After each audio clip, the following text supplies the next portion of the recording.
Are you looking for a faster way to do your applique? Well, I think I might have just stumbled across something.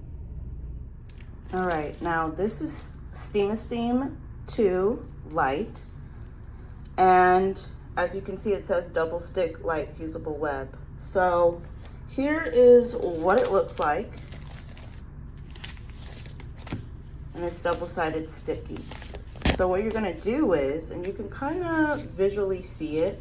So let's just say this was the entire chick, right? What you're gonna do is use this grid side, and you're going to trace out your pattern, whatever it is. It could be a dog, it could be a tree, but we're working on justice. So what you would do is trace all of the justice pieces out. Now this is an old cutout of justice. So I use this sheet to make her. So you definitely can make this with an 8.5 by 11. And the pattern's gonna tell you when you need to use an extra seam allowance, but you basically need to have an extra seam allowance when you're doing her hair, her head wrap, the face background, and the neck background. Her features, not so much, unless you want bigger features, which there's nothing wrong with that.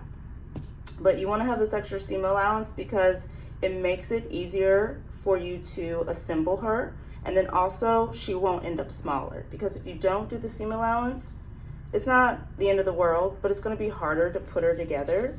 And like you see this, it's going to be so hard, you're going to lose so much of your pattern that she's just going to be a lot smaller, which, like I said, it's not a bad thing. So basically what you're going to do is, like you see these pieces right here, they have the grid side. So this is the side you're going to stick, and this is after you've fused your fabric. The first step for everything, and especially my patterns, I recommend is fusing your fabric and deciding your color palette. So let's say, you know, now you're ready and you're ready to make some cuts, and you got all your sections cut out. Like you see how I have all these pattern pieces scattered everywhere? That's what you don't want to do. This is the aftermath. But you don't want to start this way, because why make a puzzle piece for you to put together? So you're going to work in sections, and the pattern includes what sections you need to work on at what times. And to be honest, it doesn't matter what the time is, just the matter of how you're going to layer out. So you wouldn't want her face fabric to be on top of the head wrap.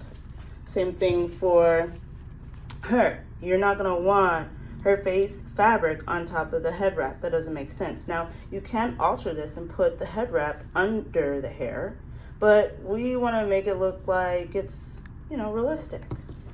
So now what you're going to do is, now you got your pattern stuck, or sorry, yeah, your template piece. And then now you're going to cut around here, and you're going to cut an extra 2 or 0.25 inch seam allowance. It's really not a lot. It's probably about this much. You're not going to go all the way out here or even out here. It's pretty small. And then now you just, once you cut it out, like let's say, like here is a piece already cut out. I just didn't end up using this one, and I actually did this wrong. As you can tell, there's no sticky back. I put 2 of them together. But anyways, so essentially if you do it right, you just use the grid side. Like let's say I wanted to switch out one of these head wrap pieces. So I would cut this out, and I would lay it on here and cut out that piece. And then you just take off this top layer, because you have to take out the back layer in order to stick it on. So it's not going to stick unless you take that off. So that layer is going to be gone. And then you're just going to be left with this top layer. And like I said, what you're going to do is just cut the 0.25 inch seam allowance around it. And hey, now you have a piece. Now you have a piece ready to go on here. And it looks like this piece is right here. Let me move this so you can see it better. But like, let's say if I wanted to make, dang it, what did I do with the damn piece? Oh my God. Here it is. So let's say if we wanted to make this again. You just like, oh my God, I hate this color, you know? Let's say I want to add some pink. It's so easy now. Instead of having to use temporary glue and paper templates, basically we're calling this the steam template way. So This is such a quick and fun and easy method.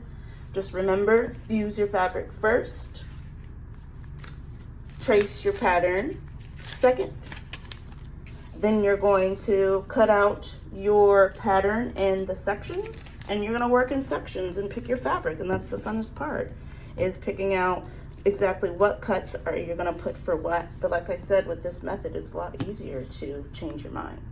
But I hope you guys have fun, and thanks for watching.